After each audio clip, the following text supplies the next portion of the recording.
એક અજાણ્યું નોટિફિકેશન, મીઠી મીઠી વાતો અને 6 દિવસનો ટૂંકો પરિચય. રાજસ્થાનની યુવતીને ખબર નહોતી કે સોશિયલ મીડિયા પર જે અમન સાથે વાત કરી રહી છે તે તેની જિંદગીનું સૌથી મોટું તોફાન બનીને આવશે. મિત્રતાના નામે સુરત બોલાવી, જન્મદિવસ સેલિબ્રેશનનું બહાનું આપ્યું, પણ જેવો હોટલના રૂમનો દરવાજો બંધ થયો, અસલી ચહેરો સામે આવ્યો. વિશ્વાસનું સ્થાન હવે દહેશતે લઈ લીધું હતું.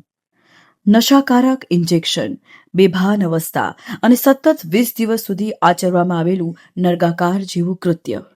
એક નહીં, 2 નરાધમોએ માનવતાને લજવી નાખી. હદ તો ત્યારે થઈ જ્યારે જાણવા મળ્યું કે આરોપીએ પોતાની ઓળખ છુપાવી હિન્દુ નામનો સહારો લીધો હતો. પણ કહેવાય છે ને કે પાપનો ઘડો એક દિવસ ભરાય જ છે.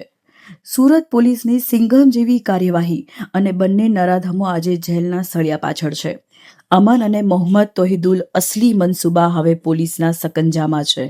યાદ રાખો, સોશિયલ મીડિયા પર દેખાતું દરેક સ્મિત સાચું નથી હોતું. તમારી એક નાની ભૂલ તમને મોટી આફતમાં મૂકી શકે છે. સાવધાન રહો, સુરક્ષિત રહો. આવી જ ખબરો જોવા માટે અમારી ચેનલને લાઇક કરો, શેર કરો અને ફોલો કરો. અને જોતા રહો અમદાવાદ સ્ટોરી, શહેરની વાત તમારી સાથ.